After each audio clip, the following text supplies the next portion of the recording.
Una bomba nuclear rodando por la cubierta de un portaaviones. No era una pesadilla ni un simulacro de emergencia. Era lo que realmente estaba ocurriendo durante las pruebas del avión más ambicioso que la Marina estadounidense había encargado en toda su historia. El arma salía disparada del fuselaje, rebotaba contra el metal de la cubierta y seguía rodando mientras los marineros huían en todas direcciones. Nadie sabía si iba a explotar. Nadie sabía cómo detenerla. Y el piloto que acababa de lanzarla desde la catapulta ya estaba a kilómetros de distancia, completamente ajeno al caos que había dejado atrás. Ese avión era el North American A-5 Vigilante, y esta escena se repetiría más veces de las que el Pentágono estaría dispuesto a reconocer. Para entender cómo se llegó a esa situación, hay que volver a los primeros años de la década de los 50, cuando el mundo vivía bajo la amenaza constante de una guerra nuclear entre las dos grandes superpotencias. La Unión Soviética había detonado su primera bomba atómica en 1949 y Washington entró en pánico. El equilibrio del terror exigía que Estados Unidos tuviera capacidad de respuesta nuclear desde todos los frentes posibles, incluido el mar. La Marina quería aviones capaces de transportar armas nucleares y lanzarlas desde portaaviones situados en los puntos más calientes del planeta, sin depender de las bases terrestres de la Fuerza Aérea. El problema era que ningún avión existente cumplía esos requisitos. El North American H.A. Savage era demasiado lento. El Douglas A-3 Sky Warrior era capaz, pero limitado. Hacía falta algo completamente nuevo. Un avión que pudiera volar más rápido que cualquier interceptor soviético, alcanzar altitudes extremas y desaparecer antes de que el enemigo pudiera reaccionar. En 1953, la Oficina de Aeronáutica de la Marina lanzó una convocatoria formal para un nuevo bombardero de ataque. Varias empresas presentaron propuestas, pero una destacó sobre todas las demás. El equipo de diseño de North American Aviation, liderado por el ingeniero Eduardo Salinas, presentó un concepto que dejó sin palabras a los evaluadores militares. No era simplemente un avión nuevo, era una máquina que desafiaba casi todas las convenciones de la aviación naval de su época.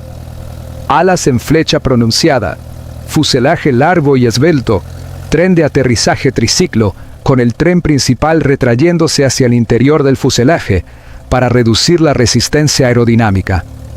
El avión incorporaba el primer sistema de control fly-by-wire instalado en un avión de producción en serie, lo que significaba que las superficies de control no respondían directamente a los movimientos físicos del piloto, sino a señales electrónicas, algo absolutamente revolucionario para la época. En 1955, la Marina aprobó el proyecto. El avión recibiría el nombre de Vigilante. Los motores elegidos fueron dos turborreactores General Electric J79 con postcombustión, los mismos que impulsaban al legendario McDonnell Douglas F-4 Phantom y al bombardero Convair B-58 Hustler. Con ellos, el Vigilante podía superar el Mach 2, más del doble de la velocidad del sonido. Ningún interceptor soviético de la época podía alcanzarlo en vuelo de alta velocidad y gran altitud. Sobre el papel, la máquina era perfecta, pero lo que verdaderamente diferenciaba al Vigilante de cualquier otro avión de su tiempo era su sistema de lanzamiento de armamento nuclear. La Marina había exigido un diseño que permitiera lanzar la carga a máxima velocidad, sin abrir puertas laterales ni colgar el arma externamente, porque cualquiera de esas opciones generaba resistencia aerodinámica precisamente cuando más se necesitaba velocidad. La solución que propuso Eduardo Salinas y su equipo fue tan ingeniosa como inquietante. Un tubo central en el fuselaje, llamado sistema de lanzamiento lineal, donde la bomba nuclear, y los depósitos de combustible auxiliares se almacenaban en línea recta y se expulsaban juntos por la parte trasera del avión, entre las toberas de los dos motores. El arma salía disparada hacia atrás mientras el avión seguía hacia adelante, a velocidad supersónica. En teoría, la distancia entre la aeronave y la detonación sería suficiente para que la tripulación sobreviviera. El 13 de diciembre de 1960, el piloto naval Carlos Vega y el teniente Tomás Rueda establecieron un récord mundial de altitud en un vigilante, alcanzando los 27.800 metros, transportando más de 1.000 kilogramos de carga. Fue un logro extraordinario que la Marina exhibió con orgullo ante la prensa internacional. El avión era real, era rápido y era capaz. Los soviéticos lo sabían, y en el Pentágono muchos creían que el vigilante sería el arma definitiva de la disuasión naval nuclear estadounidense. Lo que aún no sabían era que cada vez que el sistema de lanzamiento funcionaba en condiciones reales, el caos se apoderaba de la situación.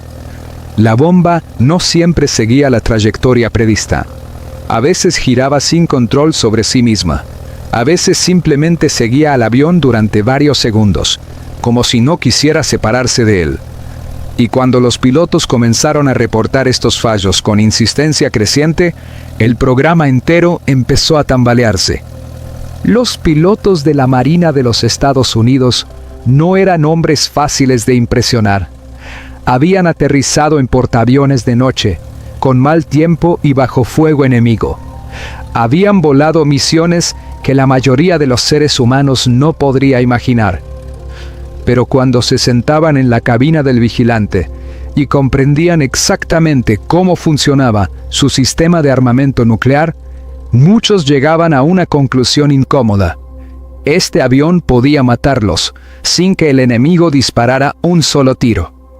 El problema central no era la velocidad ni la estructura. Era ese tubo central, ese sistema de lanzamiento lineal que los ingenieros de North American habían presentado como una solución brillante. En las pruebas reales, la bomba y los depósitos auxiliares salían expulsados por la cola entre las toberas de los motores.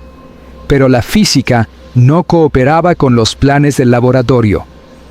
A velocidades supersónicas, la zona de baja presión que se formaba inmediatamente detrás del avión atrapaba la carga expulsada y la mantenía pegada al fuselaje durante varios segundos. La bomba no caía. Seguía al avión como atada con una cuerda invisible, oscilando peligrosamente a metros de las toberas encendidas. El piloto Miguel Ferrán, aviador de la Marina que voló el Vigilante durante años, describió el problema con una claridad brutal. El sistema era fascinante en el papel, pero en la práctica, la carga tendía a quedar atrapada en la estela del avión, girando sin control o siguiendo a la aeronave durante un trecho inaceptable. En cualquier caso, la precisión de entrega era completamente inútil, incluso aplicando los estándares relativamente amplios de las armas nucleares. No se trataba de acertar en un punto concreto. Se trataba simplemente de que la bomba se alejara del avión antes de detonar, y ese requisito mínimo no siempre se cumplía. Las consecuencias prácticas eran escalofriantes. Un portaaviones es un espacio cerrado y extremadamente vulnerable. Tener una bomba nuclear rodando por su cubierta tras un lanzamiento fallido no era un escenario hipotético de manual de emergencias. Ocurrió durante las pruebas. Los marineros corrían, los oficiales gritaban y los ingenieros volvían a sus mesas de dibujo sabiendo que el problema no tenía solución sencilla porque era inherente al propio diseño del sistema. Algunos pilotos comenzaron a negarse a participar en determinadas fases de las pruebas. No era cobardía, era una evaluación racional del riesgo. Si la carga nuclear seguía al avión durante el lanzamiento, el margen de supervivencia de la tripulación se reducía a prácticamente cero. La Marina intentó durante años, perfeccionar el sistema ajustando la geometría del tubo, modificando los depósitos auxiliares y experimentando con distintas secuencias de expulsión. Nada funcionó de manera consistente. El Vigilante era un avión extraordinariamente capaz que llevaba dentro de sí un defecto fundamental que ningún ingeniero pudo corregir del todo. Y mientras los técnicos seguían trabajando, el mundo cambió debajo de ellos. A principios de los años 60, la Marina comenzó a desplegar masivamente los misiles balísticos Polaris a bordo de submarinos nucleares. La diferencia estratégica era devastadora para el programa del Vigilante. Un submarino podía permanecer oculto durante meses en las profundidades del océano. Era prácticamente indetectable con la tecnología soviética de la época y podía lanzar misiles nucleares con precisión creciente desde miles de kilómetros de distancia.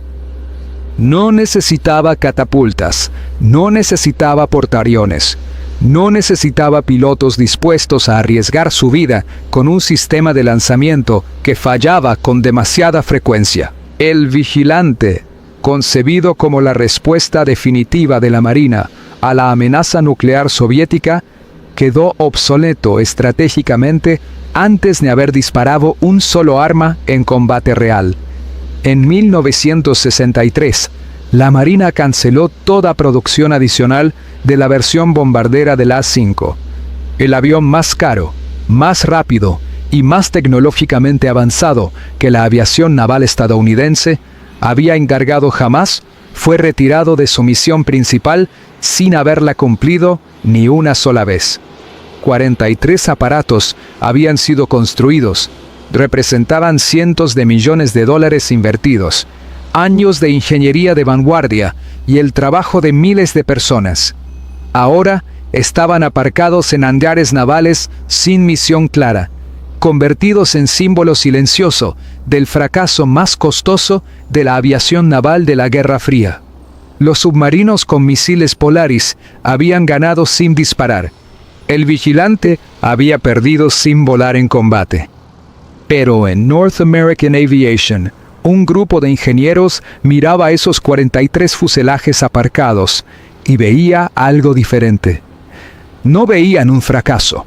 Veían una plataforma supersónica de altísimo rendimiento, capaz de volar más rápido y más alto que casi cualquier otra aeronave del planeta.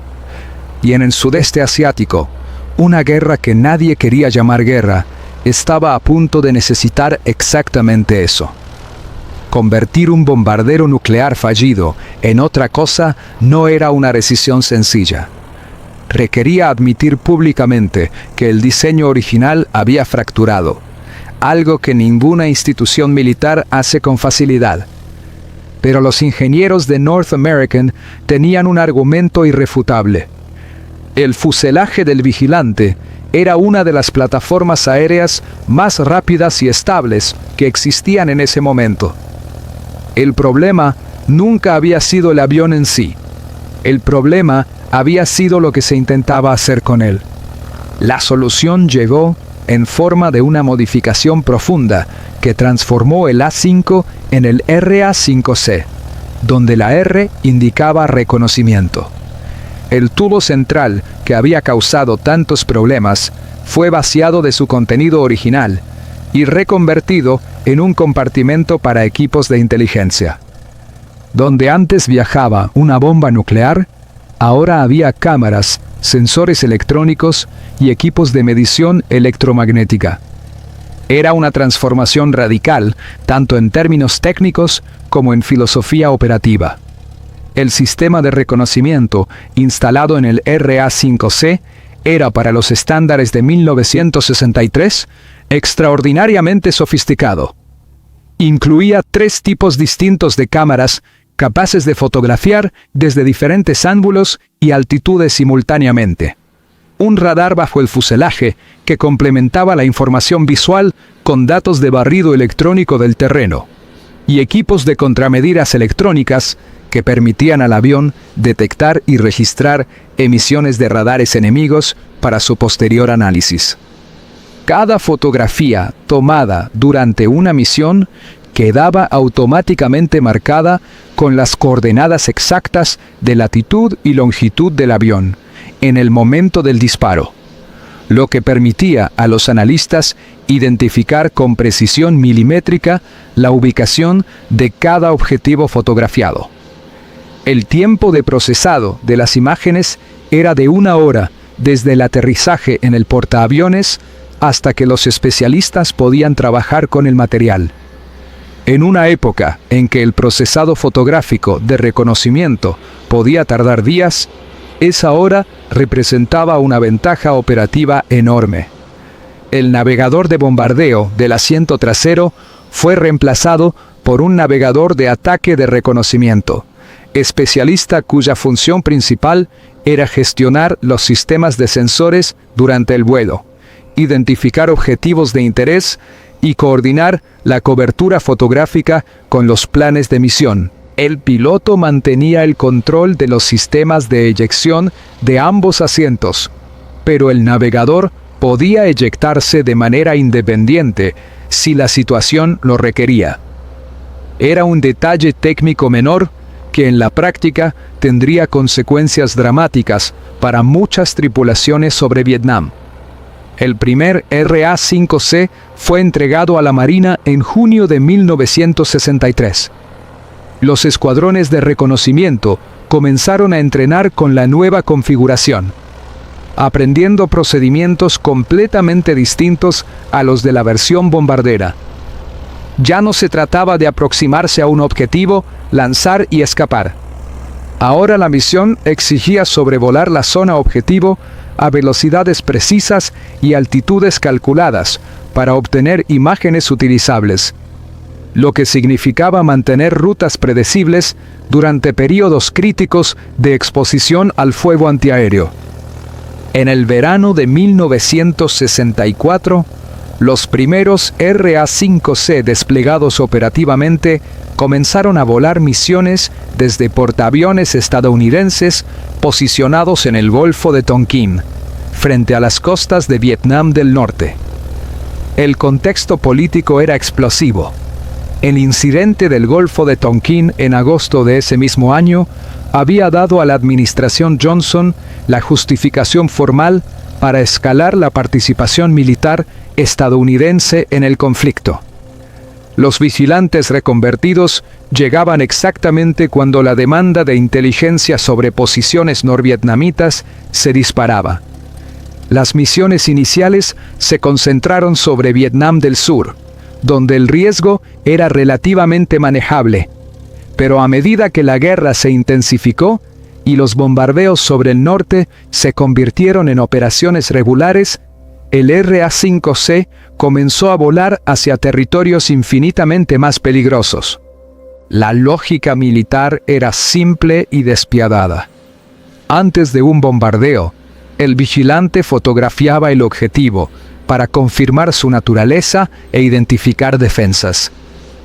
Después del bombardeo, volvía a sobrevolar la misma zona para documentar los daños y determinar si era necesario un segundo ataque.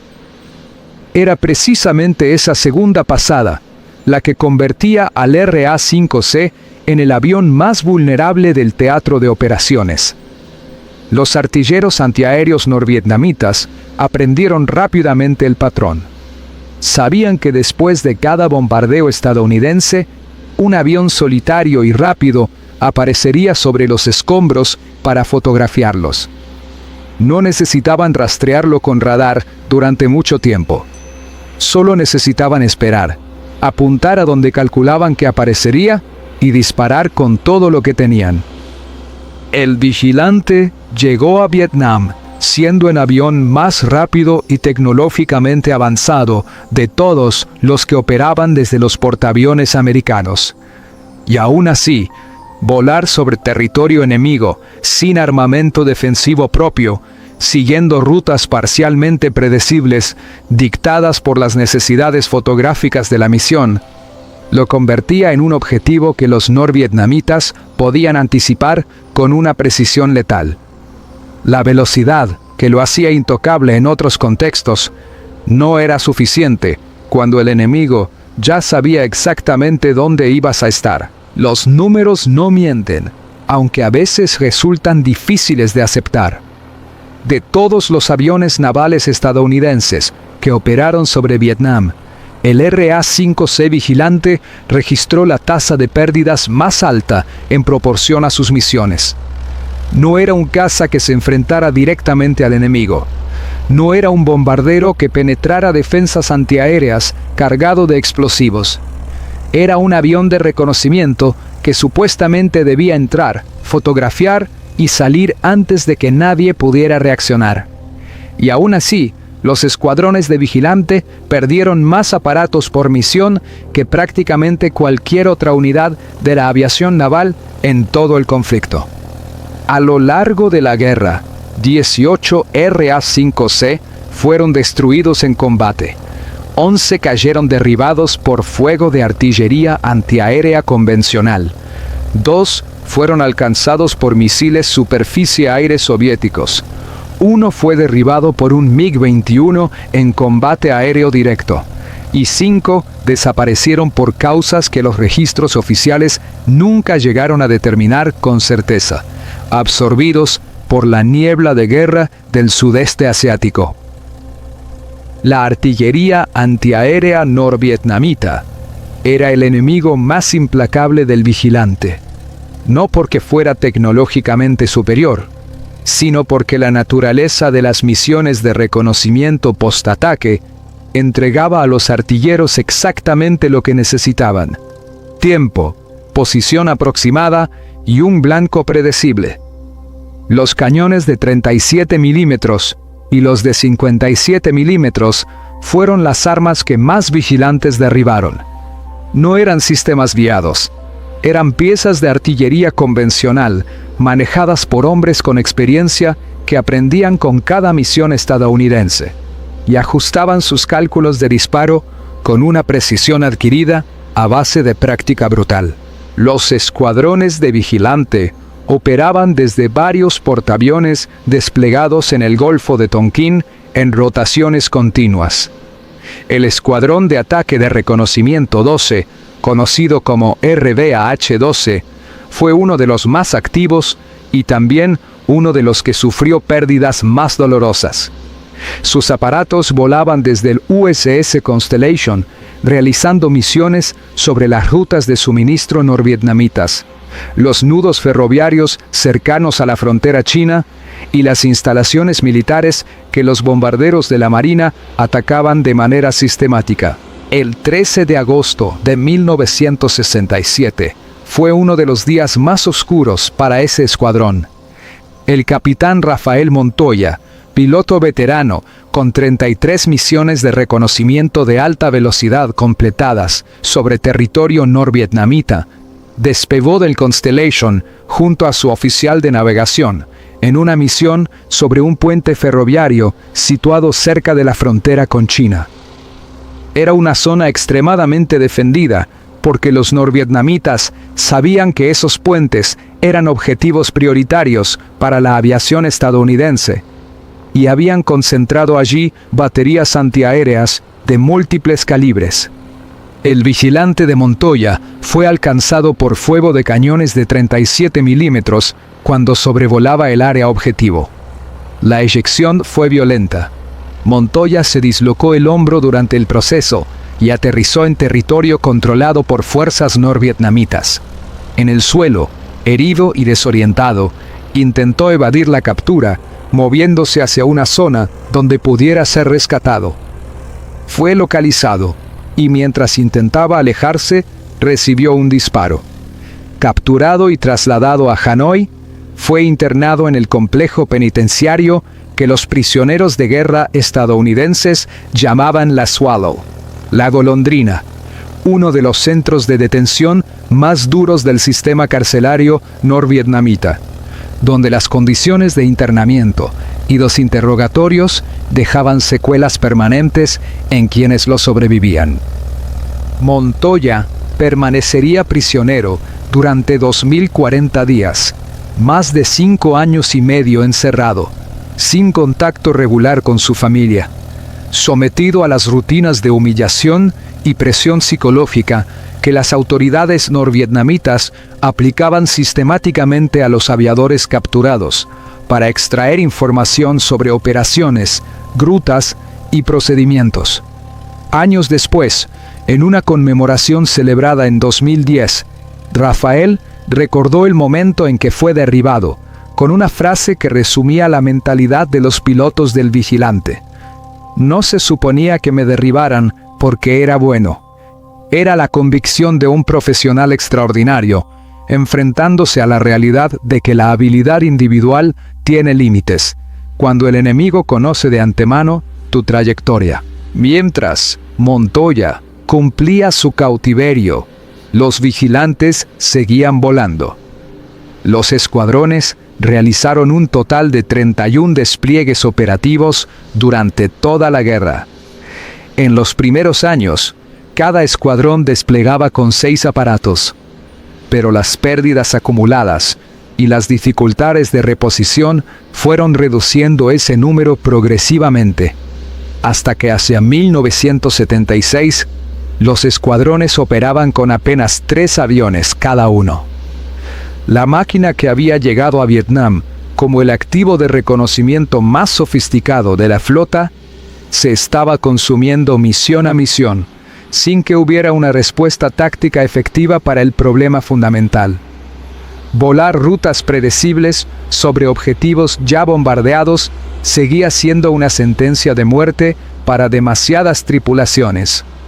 El 13 de marzo de 1973, un grupo de hombres delgados y demacrados descendió de un avión en la base aérea de Clark, en Filipinas.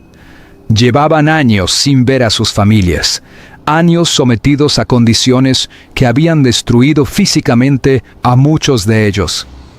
Entre ese grupo estaba el capitán Rafael Montoya, que había pasado 2040 días en poder de las autoridades norvietnamitas.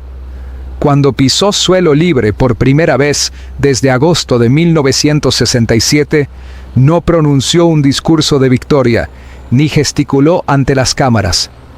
Era un hombre que había sobrevivido a algo que la mayoría de los seres humanos no puede imaginar, y lo sabía. Años después, reflexionó sobre su cautiverio con una sobriedad que resultaba más impactante que cualquier dramatismo. Afirmó que aquellos 67 meses de prisión nunca serían redimibles para él en términos personales, pero que representaban un precio pequeño comparado con la libertad de millones de personas en Vietnam del Sur y el resto del sudeste asiático. Era la conclusión de un hombre que había convertido el sufrimiento en algo soportable, encontrándole un propósito. Lo que no dijo, pero que los registros históricos confirman, es que esa libertad que mencionaba duró apenas 2 años más antes de que Saigón cayera en abril de 1975. Con el fin de la guerra, la Marina inició un proceso acelerado de reducción de su flota aérea.